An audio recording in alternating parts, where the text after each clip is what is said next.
have a design in on a situation exactly like this, where the ball will be snapped directly to the kicker, who just punts it down there. That could happen too. So you wonder whether we're going to see something like that too. Well, Wink is lined up. His holder's at the 31, makes it a 41 attempt if the kick happens. Here is the fake, as Mike was talking a little bit about, and the pitch out of bounds. So it will be 1 minute and 29 seconds left for UMary, down by 6.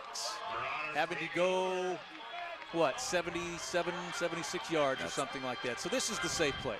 Yeah, it's safe, provided that Olsen doesn't try to do something stupid with that ball, which he did. He tried to pitch that ball towards the end. I think he might hear about that when we watch that. The Southwest State watches that on film. But they are just getting a couple yards, burning some time off the clock, not doing anything silly or stupid on that field goal attempt. Let's see how much pressure Southwest decides to put on. Just a 4-man rush. Roberson throws it near side, and head over heels as Jolliffe came down hard. Incomplete. He did come down with the ball, but he whacked that turf pretty hard as his feet were taken out from underneath him. Yeah, Jolliffe gets undercut that time, so ends up landed pretty awkwardly. Has to go up very tall to collect this throw from Roberson, who had little heat on that one. Floated on him. Dangerous. Gets undercut and ends up landing on his shoulder and head. Hope to see Nick Jolliffe stand up and trot off the field after that one.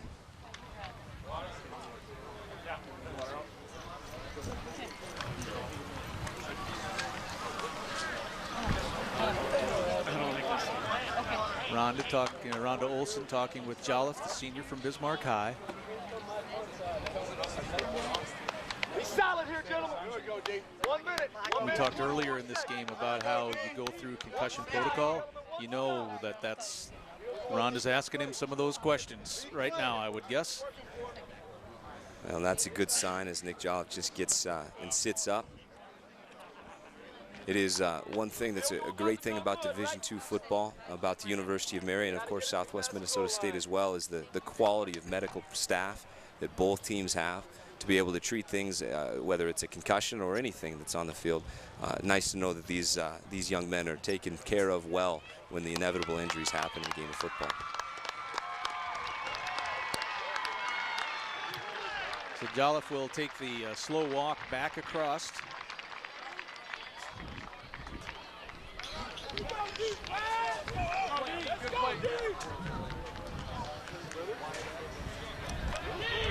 And UMary's offense right now kind of, I don't know, magician mode, if that's such a thing, trying to pull the rabbit out of the old hat here. Yeah, that's the truth, especially once you just watch arguably your best player walk off the field on offense. They're replacing Nick Jolliffe, at least for the moment, with Vashawn Pope. This is the brother of L.B. Pope. True freshman. Who's now lined up. No, redshirt, I'm sorry. Who's now lined up here to the bottom side, lined up against one of the better corners for Southwest Minnesota State, McReynolds. Looking left side is Roberson. Clock at 1:20. Long roll out. Roberson will stop that clock, getting up to about the 23. Nothing really materialized downfield. Yeah, it's when you're able to man up against a single receiver to the boundary side. Now those wide receivers to the 3 receiver side, they don't have as many options. There's not quite as much space to work with, and no one could find enough space to let Roberson deliver the football. And you gain more safety help over the top too, because you don't have to double Jolliffe quite as hard as the Mustangs have been doing today. Third down. 3rd down and 7. First down markers up to the 30. 3 receivers to the wide side, which is closest to your camera. Roberson looking now back to the left, and it is caught by Pope for a first down up to about the 31, 32-yard line. Single coverage. The single coverage is what gives it away, and this is Vashawn Pope, again, LB's younger brother. You'll see here on the Northwest Tire replays, Roberson looks to the right-hand side, to the wide side of the field for quite a while, comes back to find Vashawn Pope coming back to the football. A nice job from Vashawn Pope staying alive in the play, and he's a better receiver perhaps than Southwest Minnesota State knows about. Obviously, they haven't seen him on film, and he's got some athletic ability as well. 1:11 left on this snap. It's a pass underneath to East. East will gain another first down up to about the 48-yard line with 65 seconds to go. Marauders again down by 6. They need the touchdown. Marauders getting to the line of scrimmage quickly, obviously expecting that clock to start here as soon as they get the chain set. The snap now, Roberson, quick shot left side, and that was Pope, who was dropped down in play, and the Marauders will need to use a timeout. Vashon tapping himself on the chest, saying, my fault, my fault. To get out and didn't. Yeah, he knew better than to try to spin back into the field, trying to make a big play out of something that just needed to be 5 yards and stop the clock. He realized as he spun back in, as you said, Mike, and then tried to get back toward the sideline, that his first reaction was the wrong one. Yeah, there's a bit of a sense of urgency as he tried to scramble and stretch his way to the sideline. Not able to get there, and so the Marauders have to burn one of those timeouts. Still quite a bit of time left, but there's also quite a bit of distance between the University of Mary and the goal line. Another thing, too, with Vashon, you got to keep in mind, too, is he is much taller than the other receivers. He's 6'4", 6'5".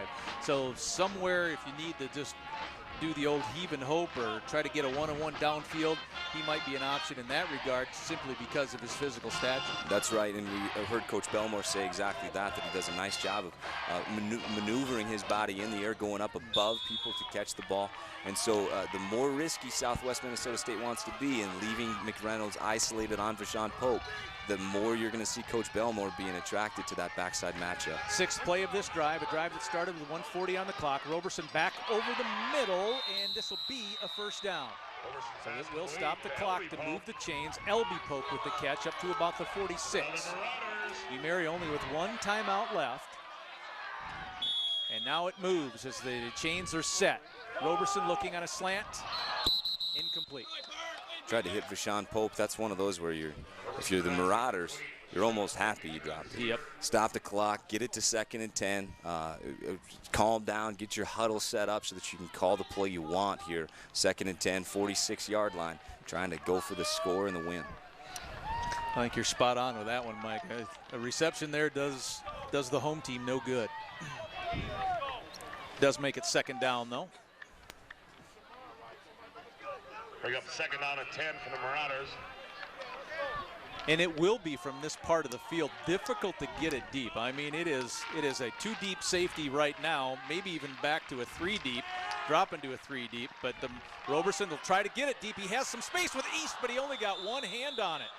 That was a double move. There was the play. That was a double move. A great call from Coach Belmore, set up by the majority of the route combinations that the Marauders have run all day long. The safety is expecting the wide receiver to run a corner. Jake East takes 3 steps to the corner, snaps it back to the middle of the field. There is no one there. That is the wind bouncing off of Jake East's fingertips. Zach Roberson wants that throw back really bad. And right now, Jared Tweet is breathing a deep sigh of relief because he's the guy that kind of bid on the out and gave up his middle third. 3rd down for UMary. 5 receivers in the pattern, dumped underneath the East. He dives ahead to the 40-41, and this will be UMary's final timeout, and it's 4th down. Number 8, Jake East. Going to bring up 4th down, and let's call it 5. Timeout to get the play you want. Obviously, this is for the Marauders. You get the first down, and you still got a chance. If you don't, then the game's over. And so, good to call the final timeout, get the play that you want, feel confident with it. I mean, I know the Marauders still have 35 seconds to play, and we'll see how it plays out. As let's send it down to Marissa once real quick. Go ahead. Mic check 1, 2, 3. I'm Marissa D. Candida. Well, a quick update on Nick Jolliffe. He is okay, does not have a concussion, but he's going to sit out the rest of this game. Back to you guys.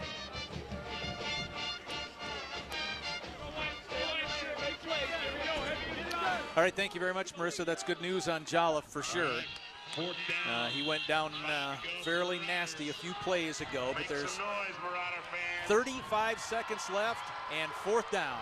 UMary needs to get it to the 35-yard line at least. Roberson has time, over the middle, caught by Pope, and it is a first down to the 16. Vashawn Pope, the redshirt freshman, with the catch to give the Marauders the first down, and the possession extends with 28 seconds to go. Gonna call it the 16. No more timeouts left for you, Mary. Over the middle, caught, and a touchdown by East. The game is tied with 23 seconds left. What a drive by the University of Mary Marauders. What poise from Zach Roberson.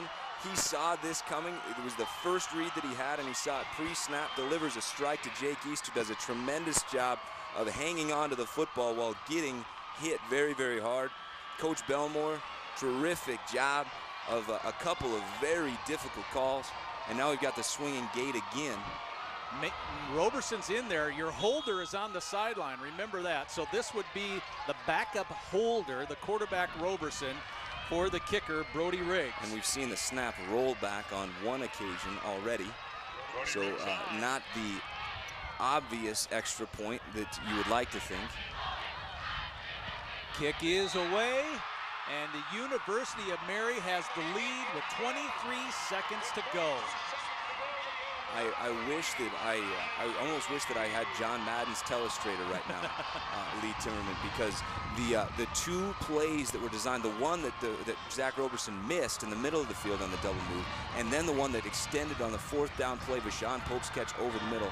These are both double move, very inventive and well-designed schemes off of a combination that was set up from the entire game, off of a very basic route combination with a hitch and a corner over the top. Tremendous execution of great scheme and great coaching that time from the Marauders to go down and take the lead. What an exciting drive if you're a University of Mary fan to watch. Well, we talked about the magician needing to pull the rabbit out of their hat. Well, Roberson and friends just did that. An 80-yard drive, 1 minute and 6 seconds to play, and Riggs' PAT gives UMary a 19-18 lead. And this is the kind of kick where if you're Brody Riggs, you want to boot this out of the back of the end zone, especially because one of the guys back there is number 33, Parks. He's burned you all day. He's been pretty darn good for the entire day.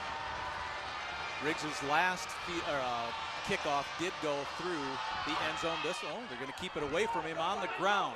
So squib is what the Marauders go to, up to about the 38-yard line. Southwest State only has one timeout to go, and so Kern will bring him out, and it's his turn to try to pick up the miracle drive. And this one with 19 seconds left would appear, at least from our perspective, to be the more difficult rabbit. The Marauders had quite a challenge, but this is quite a tall order. 68 yards with 19 ticks and a timeout for even a quarterback as talented as Charlie Kern. UMary will definitely be playing deep with its safeties. And now the play clock starts. 19 seconds left in the game clock, and that will start on the snap. Kern. Quarterback intercepted. I think it's picked off. If it is, the Marauders have just won this game, and it is intercepted by UMary to seal the comeback victory. It's got to be Maceo Brown, same individual who got beat on a previous play that looked like it might have been the backbreaker as Southwest Minnesota State was moving the ball down the field. Bit inside on a fourth down play. Now comes up with the play that seals the game. Looks like the Marauders are going to walk away with a victory here in Josh Kotelnicki's very first game as head football coach.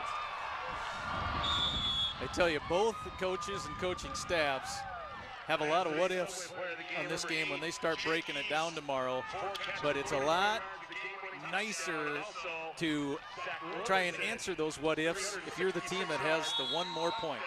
That's the truth. When you're the one that gets the win, then it's a lot more fun watching the film and asking what if. Southwest Minnesota State, they got to feel like, what happened? They had control of this game for the vast majority of it. The University of Mary just continued to claw their way back in. So the Marauders pick up the victory.